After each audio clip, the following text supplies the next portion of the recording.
Hey everybody, Rich from Elk Endeavors here. I had to make sure my camera's going there. Today I want to talk to you about leading by example. Now, this is a really important topic because in order to get anyone to do anything, you have to be willing to do it first.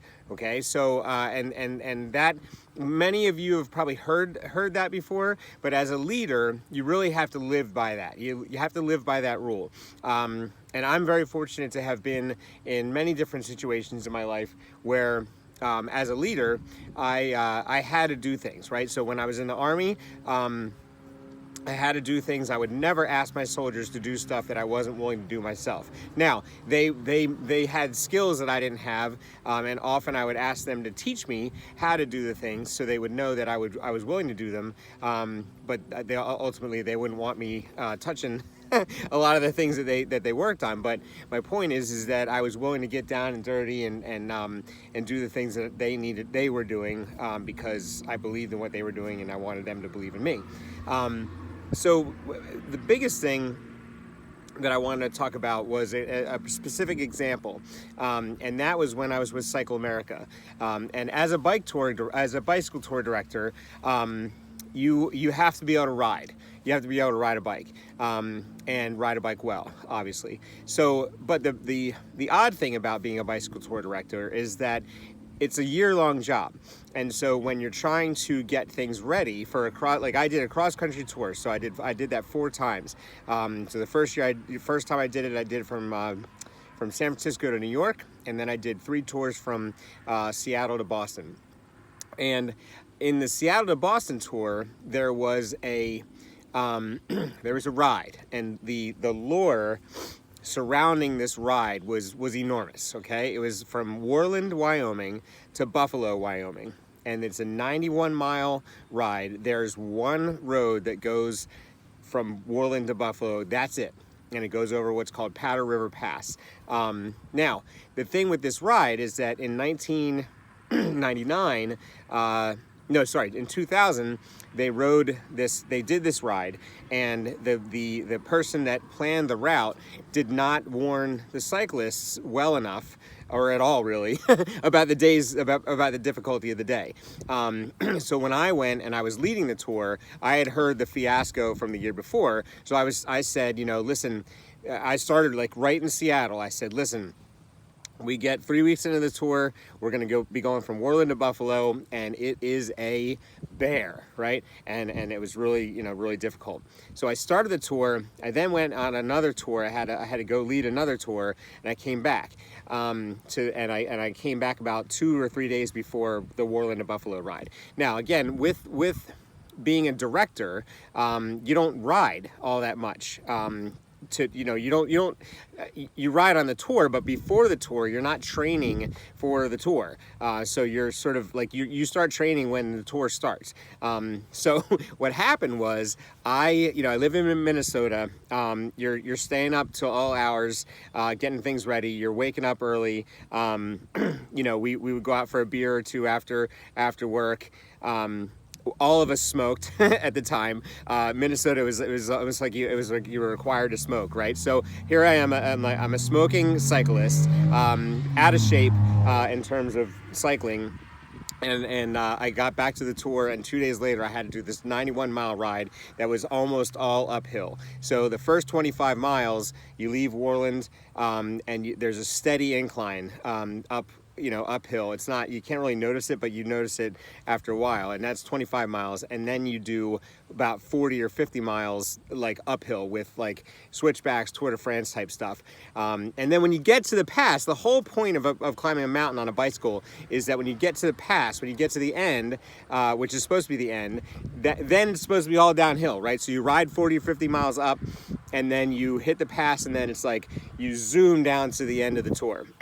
Well, not this case, right? So you go down, and I had heard all about this, but I hadn't experienced it. So I got to the pass, and then there's 20 to 30 miles of like rolling hills, which if you're a cyclist, rolling hills are really, really annoying because you're always, you stop and then you go, it's just a pain in the butt. So that was what you had to deal with after, 40 or 50 miles of going straight uphill. And so to the final, the final straw that broke camel's back or whatever was at the end. You turn a corner and you're supposed to go into the school where we were camping, and there's this wall of road, right? It's like just like directly uphill. The school sat on this beautiful hill, and you had to like climb up it, and it was really, really difficult. So my point here is that I got on my bike and I rode that tour. I rode that ride, because if I didn't, the cyclists who I had warned about and who were entrusting me to do what I needed to do would not have paid attention to me, right? Even if I had tried and failed, at least I would have tried. But ultimately, I was able to ride the ride, and everything was fine. But the point is that I did the ride. That was the most important thing. And as a leader, I had to be willing. If I was going to tell people, listen, you have to ride from Worland to Buffalo. It's a 91-mile ride. It's like 50 to 60 miles uphill between Worland and then there's a place called 10 Sleep, Wyoming, which is 10 sleeps from the Pacific Ocean, as the Native Americans, measured it, and then get to Buffalo. If I had said, okay, you guys go ahead and do that, I'm going to ride in the van, or I'm going to drive the van today because it looks pretty horrible and I don't want to do that, they wouldn't have had any respect for me, right? So that's what I wanted to talk to you about today. And it's so important because as an entrepreneur, especially as an affiliate entrepreneur, as you are, like, as I'm trying to impart to you the wisdom and the strength and the knowledge that I've gained through the 4% Success Challenge, I have to be able to believe it, right? Like, I hope you know by now, by watching me, that I believe in everything I'm talking about. But I have to be the strong person to say, no, it's, like if you mess up, or if something gets messed up, or if you lose a sale or whatever, I have to be the one to say, like, no, it's all right. Like, it is what it is. That's part of the process, right? Oddly, I the other day just happened to look into my ClickFunnels account, because I hadn't used ClickFunnels in a couple weeks because I have been running a campaign, and I hadn't needed to update my funnel. So I went on it. I don't even remember why I went on it, but I saw, like, for the first time, I saw a commission, like $118, and I was like, holy crap, where did this come from? Because I'm not promoting anything with ClickFunnels, and certainly, like, what I'm promoting, the 4% Success Challenge, through the MSI, the multiple streams of income, it doesn't have basically I'd sold the highest level suite that they have in ClickFunnels. So I got the highest commission, and I'm like, oh my gosh, this is awesome. So I wrote and I talked to tech support, and I'm like, what is this? And they told me that the person had gotten through the 14-day trial period, and now they're in the 30-day 30-day money back guarantee period. And I'm like, sweet, if they got through the trial period and they used it, and now they're 5 days into the money back guarantee period, then I'm good. I just have to wait till the end of September, whatever it would be.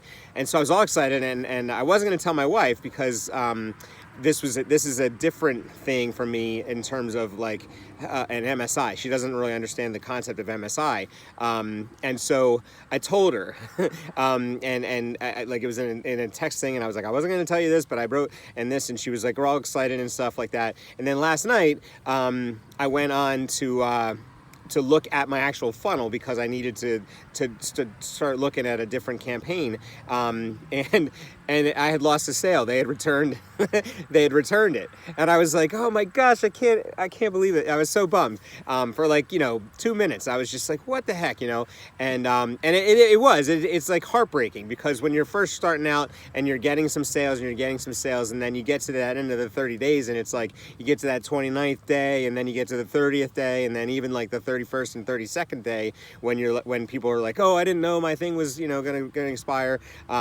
then you have to be ready for that, right? And so as a leader, I have to be able to have the strength to know that, okay, well, that's it's one sale, it's big deal, number one. And number two, I have to be able to tell other people and believe that that's going to happen, and be able to help them understand that that's going to happen and that they can recover from it, and it's not the end of the world. So that as a leader, I have to be okay with that in order to help other people be okay with it. So what I want you to come away with today is that you have to lead by example, and you have to be willing to do. If I'm going to ask you to do something, I better have done it.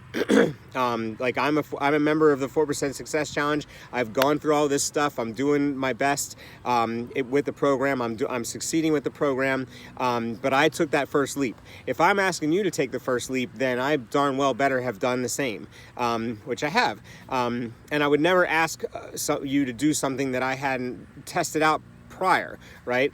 So like when I look at a product, or I'm trying to promote a product in the future, right now I'm focused on the 4% Success Challenge, but like as I'm trying to promote a product, the only way I'm even going to know about the product is if I've bought it and I've used it.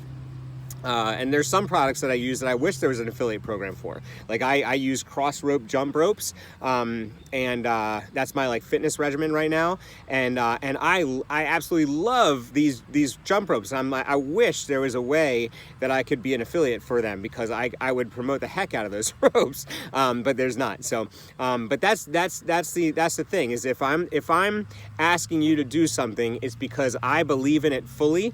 I believe it can make you successful. Or I can believe it can better your life in whatever way possible. So thank you very much for listening today. I really appreciate it, appreciate you watching me, listening to me. If you like what I'm doing, please subscribe to the channel, hit the like button, hit the notification button, share this with your friends and neighbors if they're interested in affiliate entrepreneurship. And yeah, I really look forward to talking to you again tomorrow. Have a great day. Thanks.